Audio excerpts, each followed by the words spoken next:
Food industry will always thrive. Of course, if you don't eat, you can't function, as they say.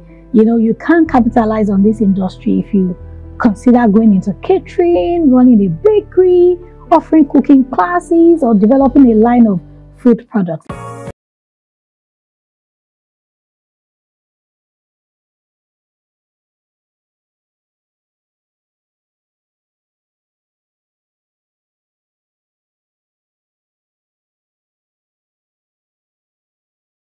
Hello friends, in this video we're going to be doing a bit of Bible study because I'm going to be sharing a very important topic about the Proverbs 31 woman with you.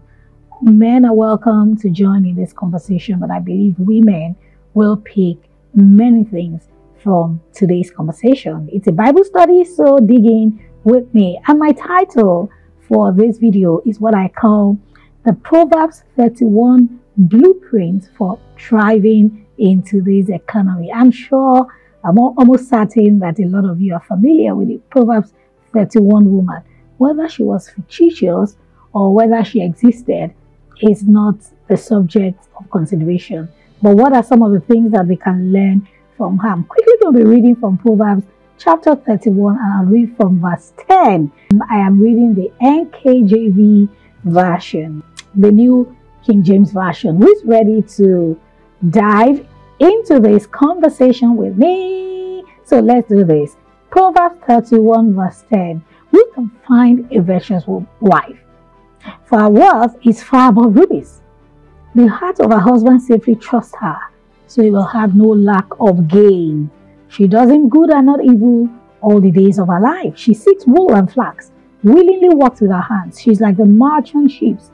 She brings her food from afar. She also rises while it is still yet night and provides food for her household and a portion for her maid servants. She considers a field and buys it from her profit. She plants a vineyard. She guards herself with strength and strengthens her arms. She perceives that her merchandise is good and her lamp does not go out by night. She stretches out her hands to the distaff and her hands hold the spindle. She extends her hand to the poor, yet she reaches out her hands to the needy. She's not afraid of snow for her household, for all her household is clothed with scarlet. She makes tapestry for herself. Her clothing is fine linen and purple. Her husband is known in the gates when he sits among the elders of the land. She makes linen garments and sells them, and supplies sashes for the merchants. Strength and honor are her clothing. She shall rejoice in time to come. She opens her mouth with wisdom, and on her tongue is the law of kindness. She watches over the ways of her household and does not eat the bread of idleness. Wow. Her children rise up, her collar blessed. Her husband also, and he praises her. Many daughters have done well, but you excel them all. Wow, I know that was a long read, but this Proverbs 31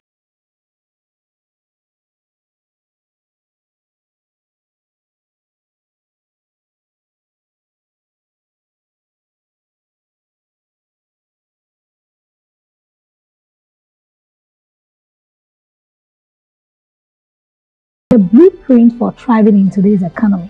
And I will be showing you 7 different areas, 7 different sectors that the Proverbs 31 woman, functioned in, and how she made her money, what her flow of cash came from.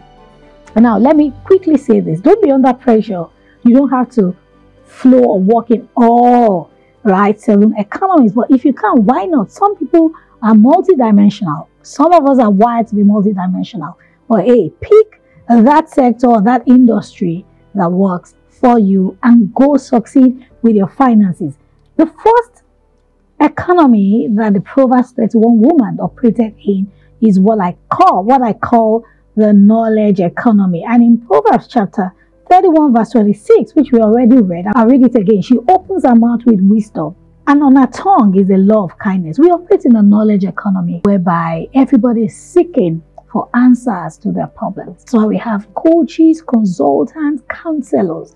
And for those who are not called, we have people supporting them. You have your videographers, you have your ghostwriters, you have people who publish and a lot more. This is a knowledge economy, and the world needs answers. The world needs people who will use their gifts and talent to provide solutions to their problems. This woman opens her mouth with wisdom, right?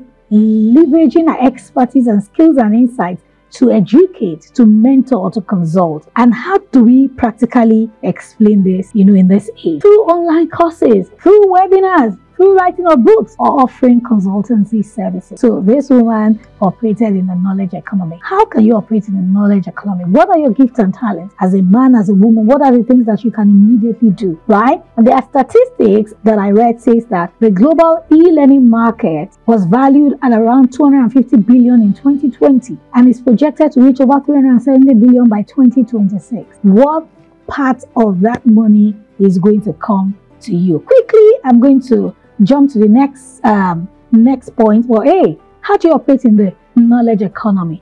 Life coaching, business consulting, financial advising, IT consulting, online course creation, copywriting, public speaking, website development, freelancing, music production, personal training are some of the things that you can do. Now, let's go to number 2. I'm going to go back into that scripture, Proverbs 31, and I'll read verse 13 quickly. She seeks wool and flax and willingly works with her hands. What does that mean? I love to play with words. The second economy is what I call the knitting economy. Knitting spelled as Knitting. Knitting is when you knit wool. Of course, when you knit with your hands. Fantastic. I think the fashion industry, right, is one industry that has come to stay and that has come to continue to make a lot of money. Clothing, how do you engage in it? Creation and sale of apparel, handmade clothing, designing unique fashion pieces, starting a boutique, or even trading.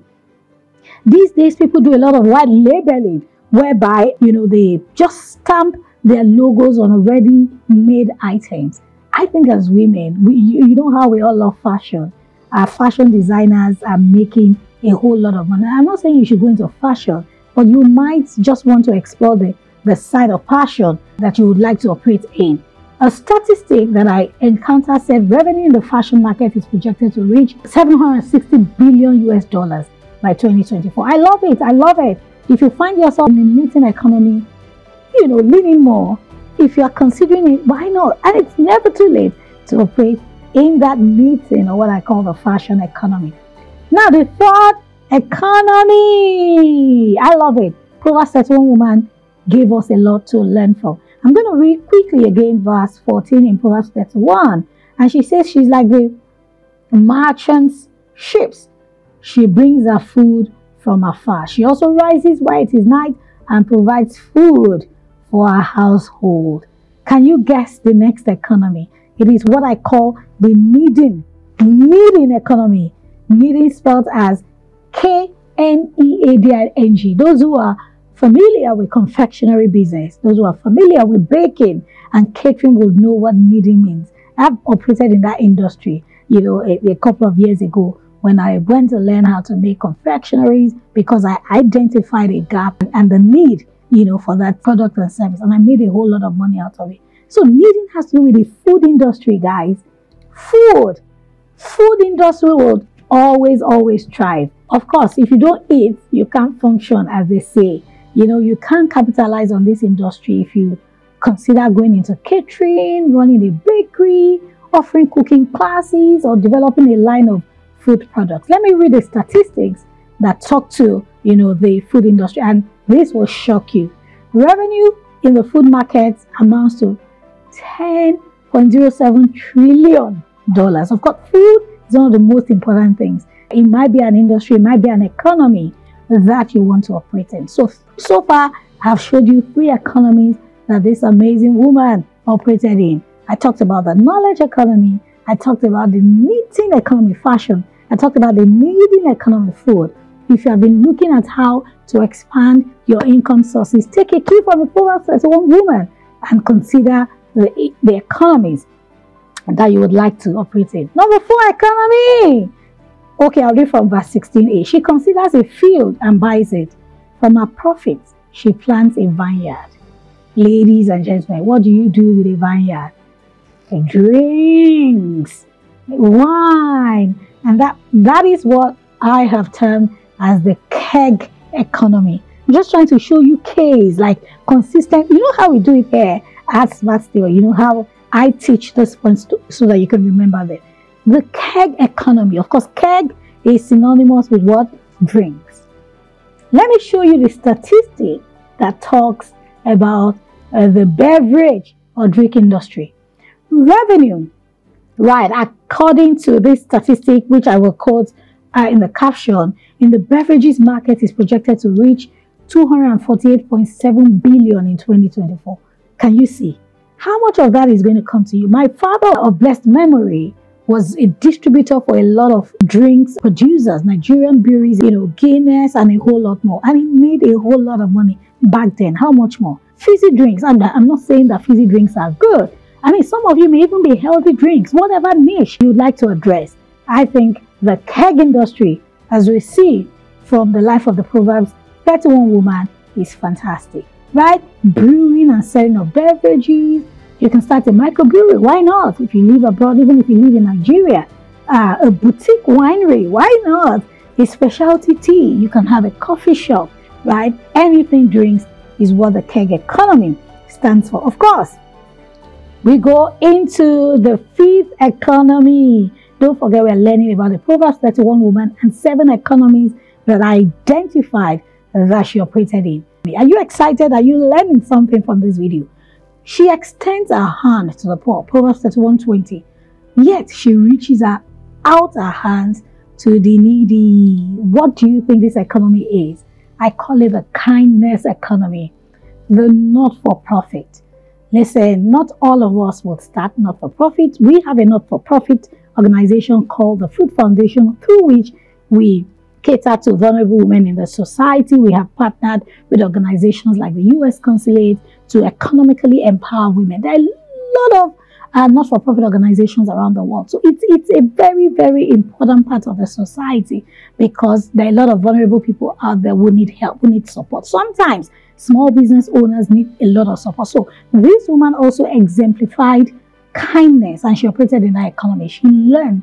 Of course, she took profit from other places, and maybe she even got funding and grant from other places or from other people to operate in that economy. Impact work, community building is very important, right? We will continue to see the rise of businesses or social enterprises or initiatives that are rooted in social good, charitable efforts, or community support services, right? Driving positive change through kindness. Now, I'm not saying that this is an economy that will be profitable. No. You are providing transformational value. And yes, as you do it, the needs, your needs will be met. The needs of that organization. When you receive granting, you're able to do even much more for your initiative. So don't get me wrong. I'm not saying that you register an NGO, not for profit, for your own personal benefit. No. You have access to funds so that you can fulfill that passion. Of course, before you start an NGO, a social enterprise, you must have had a passion. You must have known the segment, right, of the society that you're trying to cater to. And then we go into economy number 6. We already read that, but I'm going to just read it really quickly. 16A. She considers a field and buys it. What do you think that is? I know you would say real estate, but that doesn't start with a K. Yeah, I'm talking about real estate. I'm talking about developments, but I call it the keyhold economy. Just something to help you remember this this study and this video. Keyhold economy. Real estate has come to stay, right? Real estate is one of the realest types of investments.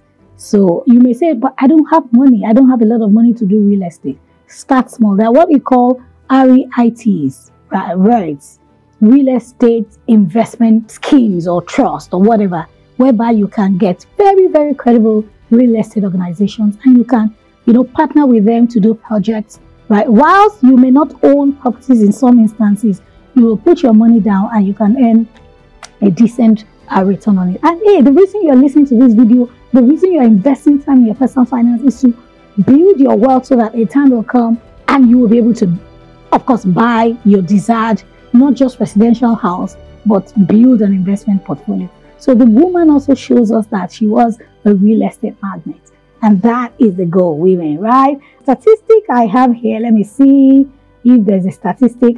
Yes, I have a real estate statistic, and it says that the real estate market is projected to reach a staggering value of, wow, 100 and, oh my God, this is 637 trillion by 2024. Trillion, similar to the food industry. Do you see? I will share the statistics right, in the caption, so that you can take a cue from it. Real estate has come to stay all around the world, and I know that you would consider, as your income increases, consider diversifying your portfolio, just as this woman did. And of course, the final economy that she operated in will be seen from Proverbs 31, verse 24b. Who can guess? She makes linen garments and sells them, and supplies sashes for the merchants. I call it the CART economy, K-A-R-T, e-commerce. E-commerce. Remember how Jeff Bezos made his money? E-commerce, drop shipping, listing your products on existing platforms, or just building your own platforms. In Nigeria, the likes of Konga, you know them all, right? I don't know if we still have Gigi. I'm not advertising for anybody. No, I'm just telling you the power of e-commerce. So you may want to also consider that, and then allow yourself to just work using the blueprints of this woman to diversify your portfolio. Don't forget all of the cases that I've shared with you. Listen to this video time and again. Go and read Proverbs 31 and take a cue from the Proverbs 31 blueprint for thriving in this economy. Now tell me in the comments, which of these economies do you operate in? Which of them do you see yourself operating in the next few months? I wish you all the best. Smart Stewards, we are here to help you win with your finances. Join our Smart Stewards Academy and come learn how to make, manage, multiply, and of course diversify your portfolio. My name is Shola Adeshaka. Make sure you get a copy of my book, 40 Frugal Roads for Your Journey to Financial Freedom. See you in the next video.